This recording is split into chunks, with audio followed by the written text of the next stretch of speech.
America, it has often been said, is not so much a place, but an idea. What does this mean?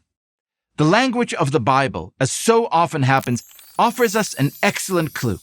In Hebrew, the United States of America is called Artzot Habrit, or the States of the Covenant. A covenant is much different than a contract.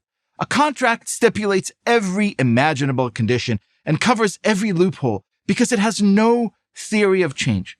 It wants to guarantee a very specific outcome. The shipment is delivered. The house is sold. A covenant, on the other hand, is all about change. You enter into it in order to grow and become the best version of yourself. It's a leap of faith. Just ask the biblical prophet Abraham. God selects this ordinary man to bring his name into the world not because of who Abraham is, but because of who Abraham is capable of becoming. Following in his footsteps, his descendants, the Jews, sought to remain true to the covenant. They quickly realized that the strange, terrifying, and marvelous thing about covenants is that they must be renewed. No renewal looks the same. Each comes with its own set of obstacles and opportunities. Each demands that we, like faithful Abe, ask ourselves what it is that we believe and what it is that God is calling us to do. Which brings us back to America. As the Hebrew name for America suggests, we are a covenantal nation. We fought a war for our freedom in 1775 and enshrined that freedom in the United States Constitution in 1787. We renewed the covenant in 1861 when we took up arms against those who argued that liberty for some requires shackles for others. We did it again a century later when the civil rights movement sought to make us adhere to our founding principles. And now we are heading toward another renewal of the covenant. It will be a fierce contest between two very different visions of America. It's raging right now.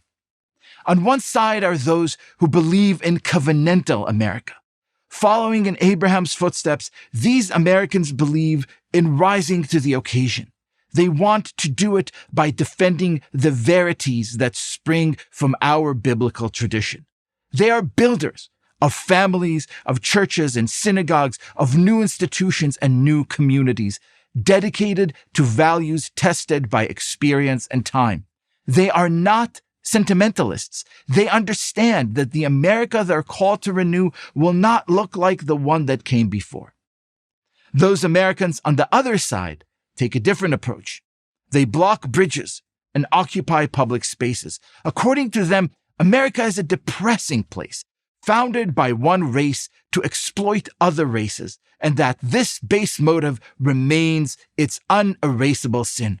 Abraham was no stranger to foes who trafficked in lies and deception. Nor was another Abraham, Abraham Lincoln. Both Abrahams understood the power of walking with God.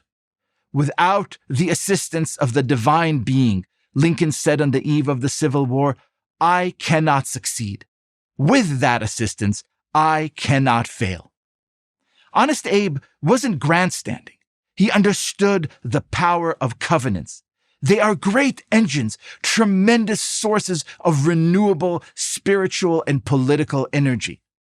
If you believe that you have a responsibility to uphold worthy traditions and preserve what is good and just in our national inheritance, you can meet every challenge.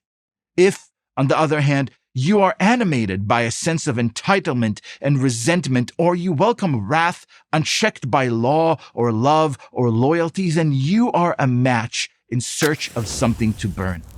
That contrast, the ambition to renew versus anger that destroys, defines our current civil divide. One side makes a case, rooted in truth, in scripture, in American history, in observable biological reality, in essential human psychology.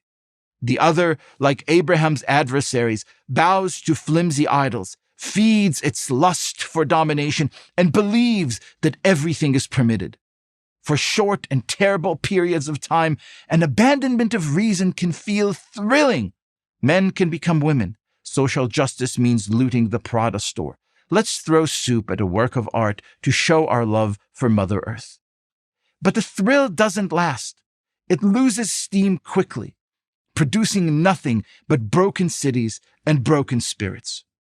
While covenant renewals are often rocky, they're ultimately energizing and ennobling to those who keep the faith.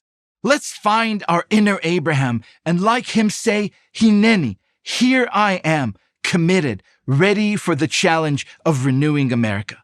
It's hard to imagine a more worthy cause. I'm Liel Leibovitz, editor-at-large for Tablet Magazine and columnist for First Things for Prager University. Thank you for watching this video. To keep PragerU videos free, please consider making a tax-deductible donation.